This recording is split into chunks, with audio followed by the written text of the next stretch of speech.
Hey guys, I thought I would just jump in here and just show you a bit of a different perspective of a lighting designer. This is part of my job, making sure all the lighting looks correct and suits the music and nicely integrates with the video and the SFX as well, which is also part of my list of jobs to achieve during the set. So in this one, I'm just going to show you AirBeat One's lighting pre-production Wysiwyg file and also the MA-PSR file that is sent through. So as you can see, top left, top right, and bottom left is the MA screens and bottom right is the Wysiwyg screen. Thank you to Chris and his team at AirBeat One. Chris is the head lighting designer. Thank you again to Chris for doing such a good job this year. This is the Wysiwyg file and the pre-production for a festival main stage. As you can see, it looks phenomenal. All the red, obviously, is the LED wall, which is not as important right now. Let's talk lighting, what everyone wants to hear, hopefully,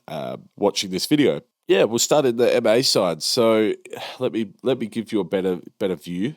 All right, here we are looking at the patch window of MA2 on PC currently, and you can see we've got the parameters. Now, we've got 6,092 parameters for the AirBeat One main stage, which is quite a low number for a big stage like that. So, as you may or may not know, an MA2 or 3 full size, I'm not sure actually if 3 have changed to more, but an MA2 full size has a capability of doing 8,192 parameters out of the console. And speaking to Chris, his goal was to have this festival be as big as it can in terms of fixture count, but not get too lost in having pixel modes and all of that. Just keep it quiet, fairly basic. And he managed to fit the whole festival onto one MA3 full size, and then I had another MA3 full size as a backup. So let's have a look at the fixtures that we've been given.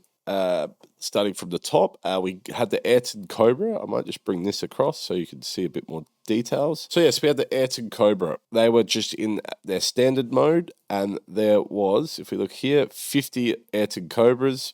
And then we had the Rode Mega Point in mode 1, and there was 60 of those. The next one is IP rated fixture that was on the downstage floor. They kind of look like a bit of a maybe one of those new ProLight IP rated fixtures, or maybe a bit like a mixture between a Spider and a X4. So yeah, that is were the washers on the floor. Moving on, we had the sunbeams in 10 channel mode. Sunbeams, there were 42 of those. The Sunbeam 100s, there was 232. The 3000 FC, the Sunblast, they were 72 of those. Creative lighting airs, 9 channel mode, 52 of those. Dimmer, let's maybe go back to here. So dimmer, we had a bunch of single mole blinders, which were everywhere. We also had 8-way blinders. We had Junior 650 pluses, which were all pointed towards the artist, the DJ console. There was one behind, a bunch in front, and then some on the sides to give like a nice even wash. As you can see, there were 9 of those. Then we had MDG ATMEs. There were 4 of. There was 3 more, I believe. These were some smokers, possibly fans. And then we had 1 Robin Fort out the front of house that was pointing towards the AirBeat One logo. But yeah, you can see here all the different atmospherics. And if we actually have a look on layout, yeah, we had, these were the ATMEs around this way. And then you had Viper at front of house, Fogs at front of house. But yeah, that's the haze. Perfect. So that was all the fixture counts and fixtures that were in the rig. That fixture that was at front of house was pointing to around this area here, which had the AirBeat One name brand, and that was just shaped in and on permanently. And they had that physically connected to the backup, which was also the house console, and that would just stay on permanently, rather than having to send all that preset details to every LD just for a special. It was just locked off. Let's now talk about the MA file, actually. Here you have what is probably the most ideal and blessed way to receive an MA file. Again, thank you to Chris. that spent some time once the rig was built and flashed. He went through and made some presets for all the LDs, which you do find is becoming more of a common practice, which is very handy, very, very grateful that that is possible for us to receive. And also, along with this, they do provide also the option of a backstage lighting previous setup, where at this one, I believe that they were using Wysiwyg, I believe. Some people use Depends. Some people use Unreal Engine. I've used. There's L8 out there that some people use. Vision Vectorworks.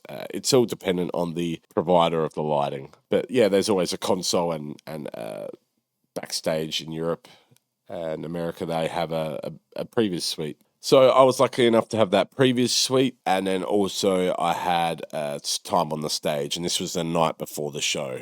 We were playing the first night, so it was good. I didn't have to get there at 3 a.m. in the morning to do it, just had to get there when it was nighttime. Yeah, let's have a look at these presets. So they go pretty in-depth here. Some people do this, some people don't. You can occasionally be sent the house LDs file, which some of them obviously are a bit not willing to do that, because they have all their macros and all the stuff they've spent hours on. But a lot of the LDs, they tour. For example, for me, I do the same show for the same artist. I don't want your macros. I don't want your file. Like, I just want your presets. So some of them, when you arrive, I know they'll give you the presets on a USB, which you can use command line to bring that in over a USB, which works great. Thank you to AirBeat Production again for that tip. Elias and Alex Hesse for that little cheeky trick, which helps me a lot when I go to clubs and they don't send their file and I just walk in and steal everything off their file in terms of presets, again, not macros and all the long time spent stuff that they don't want to share. As we can see here, let's just grab the Cobras just as a reference fixture. Now, as everyone knows, in a 3D world, you tilt a fixture, it's dead straight, happy days, it's going to look perfect. But we all know when we actually get to site, a lot of the time, fixtures will look like this. You'll point the fixtures straight and they'll look like that. And you're like, why does this not look right? Why does it not look like my 3D and look like this dead straight? And obviously there's that reality of a lot of these fixtures are being clamped to scaffolding, or they're sitting on the floor, or that whatever it might be hanging from a structure. And nothing's exactly straight like the 3D world. So obviously fixtures are going to be slightly off. And then instead of us LDs having to say, go through and be like one at a time, be like, oh, yep, that one's good. Next one, I'll bring that across. And instead of us having to do that, which, yes, that is part of our job, but people at these festivals, they want the rig that they've built, the rig they've made time to design. They want it to look as best as they can with every artist that comes through, which I think is starting to become the normal mentality. It wasn't so much the mentality, I think, a few years back. It was a bit more of like, oh, you want to use my rig? Good luck. Whereas these days it's like, oh, we'd love to have you. We'd love to see your show. Here's some nice presets. So as you can see, they've given me front, a bit more of a blind, a sky, fan small, fan big, X1, X2, special 1, special 2. Now, as you're looking at these, obviously they're not the most appealing symmetrically, but promise you on site they looked absolutely phenomenal. And then as we go through, obviously they've done all positions for us. Gobos if we want them, along with the gobo wheels focus, so rotations, everything that you need. They've done everything that they can in their power to make our shows look great. You can go through, do what you need to do, pick your colors, pick your positions, and it looked phenomenal on site. A couple of things that I did have to do, for example, like let's say the mega points, I did have to spend like a couple minutes, just because sometimes you really have to weigh up the odds of like if you're really going to need a DJ special, but I did want one, so I went through. Again, they give you layouts which are perfect, and you go through and go, all right, this fixture, these fixtures, you know, bring them across to wherever you want, line them up, and you know, these three you can even solo them so you know you're doing it correct. Sorry about those other fixtures.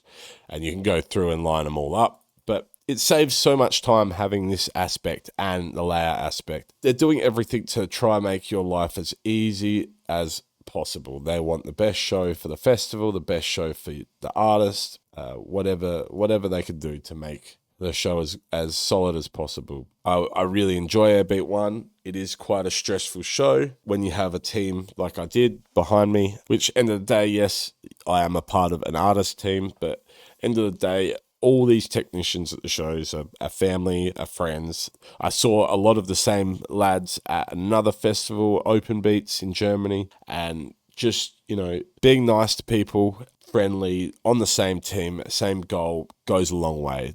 Just remember, it pays to be nice, it can go a long way. And then the next year when you come through and you might need that little bit extra time, they know that you're a genuine, nice person, and they'll give you the time of day. So hopefully this little look into the MA file has given you a bit of a perspective. When you go to these festivals, when you are emailing these production teams, please never be afraid to request what you need in terms of these files, because at the end of the day, you're just doing your job the same as they're doing their job.